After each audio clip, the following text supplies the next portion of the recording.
নমস্কার বন্ধুরা, আমি তনিমা। আজকে হচ্ছে শনিবার। শনিবারের এখন থেকে ব্লগটা শুরু করলাম। এখন 10টা বাজে। সোনায়ের টিফিন খাওয়া হয়ে গেছে। এই যে সোনায়ের টিফিন খাওয়া হয়ে গেছে। ওই ব্রেড আর হচ্ছে ডিম দিয়েছিলাম, মানে টোস্ট করে দিয়েছিলাম আর কি। তো সোনায় খাওয়া গেছে। আমাদের চা বিস্কিট মানে খাওয়া হয়ে গেছে। জামা কাপড় কেচে ঘর দোর মুছে আর ভাত ডাল ওদিকে হয়ে এসছে, ভাতটা একটু বাকি। তো রান্নাবান্না মোটামুটি হাফ করে নিয়েছি। এবার স্নান করে গোপাল সোনাকে তুলছি। আর ওই যে হাজব্যান্ড জানলাটা খুলে দিচ্ছে। তো সকাল থেকে আজকে শরীরটা যেন এত খারাপ লাগছে, কোমরে টোমরে ভীষণ ব্যথা। আর ওই জন্য আজকে একটু লেট করে ব্লগটা শুরু করলাম। সারাদিনের কাজকর্ম তোমরা দেখতে পাবে, আজকে সারাদিন সাথে থাকো। চলো গোপাল সোনাকে তুলে ভোগ দিই। সোনাকে ভোগ দেওয়ার পর বেশ কিছুক্ষণ সময় কাটিয়ে ফেলেছি। হাজব্যান্ড গেছিলো রেশনটা তুলবে, কিন্তু এত ভিড় যে রেশন তুলতে পারেনি। তো আসার পর টিফিন করলাম একসাথে। করার পর এই যে সোনাইকে এখন একটু গানে বসাচ্ছি। তো জোরজার করেই বসাতে হচ্ছে, আজকে খুব একটা বসার ইচ্ছে ছিল না আর কি। সোনাইয়ের বাবা বাড়িতে থাকলে সোনাই অনেকটা জেদ করে যে কোনো কিছু কাজ করতে, তো বাবার সাথে ওই খেলা করতেই বেশি ভালোবাসে। তারপরে তো দুপুরের পূজাটা সেরে নিলাম, ফুল টুল দিয়ে সুন্দর করে সাজিয়ে গুছিয়ে নিয়েছি। আর যেহেতু শনিবার, পূজাটা করতেও একটু দেরি হয় জানো তো, অনেকটা সময় লাগে। আজ একটু লাড্ডু কলা দিয়ে পূজা দিলাম। দুপুরবেলায় যখন হচ্ছে আমরা লাঞ্চ করেছিলাম, সেই ভিডিওটা না আর করা হয়নি। তারপরে একটু ঘুমিয়ে পড়েছিলাম। ঘুম থেকে উঠে এখন এই বিকেলবেলা মশাই এই তরমুজটা এনেছিল, আর এখন কেটে রাখলাম। কেটে রেখে আর এখন মেয়েকে দিলাম, তারপরে আমরা খাবো। তো এইটা আমরা ওই যে আমাদের যে গুরুদেবের আশ্রমে গেছিলাম, ওখান থেকে ফিরবার সময় হোলির দিন কিনেছিলাম। তো তরমুজটা দেখতে যেরকম লাল, সেই তুলনায় মিষ্টি কিন্তু একটু কম। মিষ্টি আছে কিন্তু একটু কম। যাই হোক, তো সোনাই ভীষণ ভালোবাসে, ওর জন্যই কেনা। তো ওকে দিলাম আর আমরাও খেলাম একসাথে। তো খেয়ে দিয়ে তারপরে একটু ছাদে যাব। মেয়ে ওর বাবার সাথে একটু বাজারের দিকে ঘুরতে যাবে। সন্ধ্যাবেলা একটু ওদের ঘুরে আসার পর চা করে নিলাম, চা বিস্কিট খেলাম। তো দেখো এই যে মেয়ের কানেরটাও পরিয়ে রেখেছি, ট্যাপটা। তো আজকে বলছে মা খুলে দাও, আমার এখন লাগছে কানে। তো আজকে বললো শনিবার খুলতে নেই সোনার গয়না, তো পরের দিন খুলে দেবো। তো কানে দাগও হয়ে গেছে দেখলাম। যাই হোক, আর ওদিকে চাটা খাওয়ার পর সন্ধ্যা নিবেদন তো আগেই হয়ে গিয়েছিলো। এখন গোপাল সোনাকে শয়নে দিলাম। সন্ধ্যাবেলা থেকে আজকে অনেকটা কাজ আছে। বরমশাই বাড়িতে থাকলে আমি ওদিকে কাজ বাজ অনেকটা গুছিয়ে নিই। আর হচ্ছে মেয়ের আজকে পড়ারও খুব একটা ইচ্ছা নেই। বাবার কাছে তাও পড়তে বসেছে ওদিকে, আর আমার সাথে আমি যেই এসেছি, মা তোমার সাথে একটু খেলবো। ওর যেহেতু নতুন বইগুলো দিয়েছে, হাজব্যান্ড একটু বসে বইগুলো দেখছিল আর কি।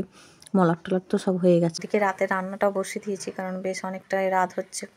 তো রাতে রান্নাটা বসিয়ে দিয়েছি, আবার এসে ওর সাথে একটু খেলা করছি। তো যাই হোক, ওই দিন রাতে খাওয়া দাওয়া করে শুয়ে গেছিলাম, আর কোনো ভিডিও করিনি। এটা কিন্তু পরের দিন সকালবেলায়। তো আমাদের গাছে এখন বেশ গরমের সময়, তো চন্দন জবা বেশ ফুটছে ভালো। বাসি কাজকর্ম সেরে পূজাটা দিয়ে নিয়েছি। আর এখন এই যে মেয়েকে একটু কলা দিলাম। তো হাজব্যান্ড এনেছিল অনেক কটা কলা। তো ওই জন্য মেয়েকে বললাম একটু খেয়ে নে, আর বেশ মিষ্টি জানো। তো ওই জন্য এখন খাইয়েটাই দিচ্ছি। এবার একটু ওই যে গানে বসাবো। সকালে পড়াটা হয়ে গেছে, তো এখন একটু গানে বসাবো। তো আজকে হচ্ছে রবিবার, তো সেই জন্য আর কি যতই প্র্যাকটিস করাই তবু মনে হয় যেন কম হচ্ছে। আরও বেশি করে করাতে হবে, আরও বেশি করে করাতে হবে। ছোটো মানুষ তো, যত রেওয়াজ করবে তত ভালো হবে আর কি। যে কোনো জিনিস যত ঘষা মাজা করবে, সেই জিনিসটা ততই ভালো জেল্লা দেবে আর কি। সেই রকম বাচ্চাদেরও তাই, পড়াশোনা বলো গান বাজনা সব কিছু। দুপুরে রান্না করেছিল আজকে হাজব্যান্ড চিকেনের তরকারি, আর হচ্ছে এদিকে ডাঁটা আলুর একটা সবজি, যেটা সকালে আমি করে রেখেছিলাম। চলে এসেছি গানের ক্লাসে। দুপুরে অল্প একটু ঘুমিয়েছি, ওই আধ ঘন্টা। তো ঘুম থেকে উঠে দুজনেই রেডি হয়ে বেরিয়ে পড়েছি। হাজব্যান্ড তখনও পর্যন্ত খায়নি, বললো যে তুমি রেডি হও, তারপরে আমি দিয়ে এসে খাবো। তো এই যে গানের ক্লাসেও চলে এলাম, ম্যাম করাচ্ছেন এই যে গান। তো এই যে দেখো, সোনাইও খুব খুশি, আজকে নতুন ক্লাসে আজকে করছে। আর সব কিছু মিলিয়ে মিশিয়ে রবিবারটা তো অনেকটাই ব্যস্ত থাকি, জানোই তো। সোনাই মানে আঁকার ক্লাসেও গেছিলো। তো সব কিছু মিলেই আর কি। তো একটু ঘুম থেকে উঠে চলে এসেছিলাম, ওই জন্য শরীরটাও বেশ ফ্রেশ ছিল। বাড়ি আসার পরে যে একটু চা করে নিয়েছি, আর আজকে অন্য কিছু কিনিনি। তো ঘরে যা কিছু খাবার আছে, যেহেতু চিকেন হয়েছে দুপুরে, তো রাতেও চিকেন রাখা আছে। তো দুবেলার মতোই করা হয়েছিল আর কি। তো মেয়ে এসে একটু বিস্কিট চা খেয়েছে, আর আমরাও একটু খেয়েছি চা বিস্কিট। আর তারপরে অন্য কিছু ওকে একটু করে দেবো। তো দেখি কি খায় না খায়। চলো ততক্ষণে চাটা খেয়ে নিই। তো সারাদিন ব্যস্ততা যত কিছু থাক, বাচ্চার জন্য সংসারের দিকে তাকিয়ে সব কিছুই আমরা করতে রাজি আছি। কোনো কিছুতেই আমাদের কোনো অনীহা নেই, কিছু নেই। আসার সময় এক প্যাকেট মুড়ি এনেছিলাম, সিঙ্গাড়া টিঙ্গাড়া আর কিনে নিই। তো মুড়ি এনেছিলাম, তো মুড়ি চানাচুর আর চা দিয়ে খেয়ে নিচ্ছে। হাজব্যান্ডকে দিয়েছি, আর আমি 2-1 গাল নেবো আর কি। তো এটাই সোনাই এই যে কার্টুন দেখছে।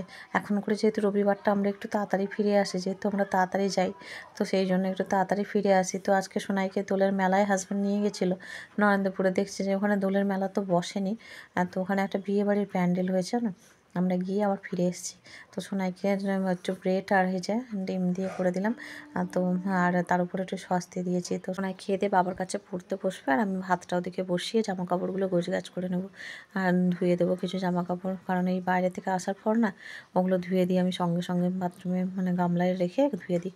রাতে রান্না হয়ে গেছে চিকেন আর ভাত, এই দিয়েই রাতে ডিনারটা করলাম। আজকের ভিডিওটা এখানে এন্ড করলাম। দেখা হচ্ছে নেক্সট ভিডিওতে।